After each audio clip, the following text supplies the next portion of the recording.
मेरा नाम कफ़ीलुर रहमान है। हमारा ईद उल फ़ितर का दिन था, खुशी का दिन है। पूरे मुल्क में मुसलमान ईद मना रहे हैं और हमने भी ईद मनाया। और असल ईद ये सजदे शुक्र है अपने पालने वाले के यहाँ कि उसने हमें ज़िंदगी दी और हम इस वजह से रमज़ान दिया, हम उसी पर सजदे शुक्र अदा करते हैं।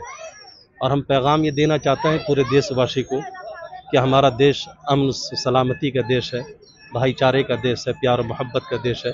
हमने भी आज अपने ईद की नमाज से पहले जो खुतबा दिया, यही लोगों को कहा कि भाईचारा बढ़ाओ, मोहब्बत फैलाओ, नफ़रतों को ख़त्म करो, एक दूसरों को गले लगाओ, पिछले दुबले जो लोग हैं उनको करीब लाओ, कोई भेदभाव न किया जाए।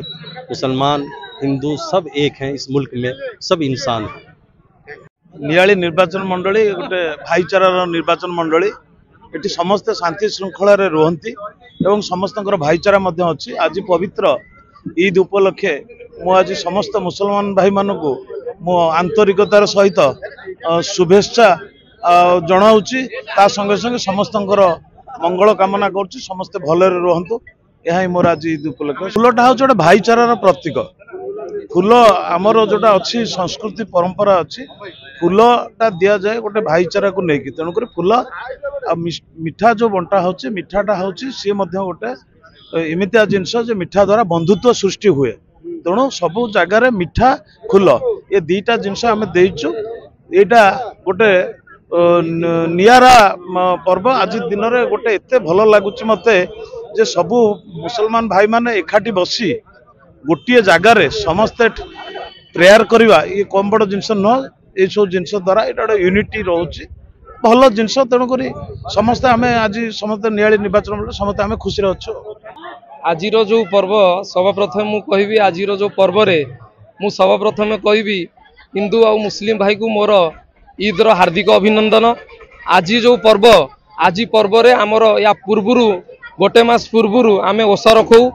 आज सेटा लास्ट दिन, से लास्ट दिन रे आज आम ईद पालन करुचु। ये ईद पालन रे आमर प्रिय विधायक आम सांगे जोग देइछंती, तापाई आमे बहुत खुशी। आज ईद पर्व रे आमर सबू नुआ वस्त्र आमर नुआ वस्त्र सब पिंधु।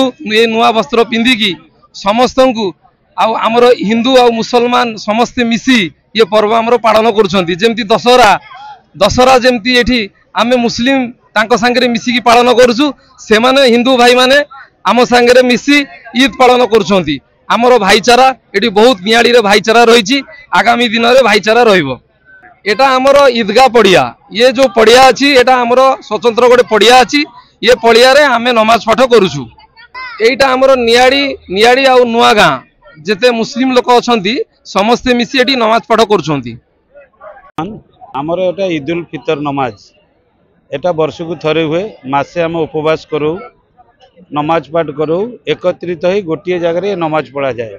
भाईचारा संपर्क सब एकत्रित हो एकाठी बड़ सान समस्ते एकाठी, धनी गरीब एकाठी होगी आम एकाठी नमाज पढ़ू। नमाज पढ़ती ना एवं भाईचारा आम नियाली प्रॉपर भाईचारा जगह एटी हिंदी मुस्लिम समस्ते भाई भाई आम चलो। नेता आज्ञा आसुँच बीजेपी आमर एमएलए अच्छा, एमएलए महाशय आसुँच, पूर्वतन एमएलए बोधे आसुँच, बहुत लोक नेता मैंने आसुँच। एटा तो जेहेतु आमर पर्व एटी समस्ते आम सहित आसिकी मिसिकी पूरा रहती। आमर भाईचारा संपर्क बहुत अच्छी, पूरा संपूर्ण भाईचारा। एटा भाईचारा ही केवल ये पर्वटा केवल आमर भाईचारा पर्व, या किसी ये ना।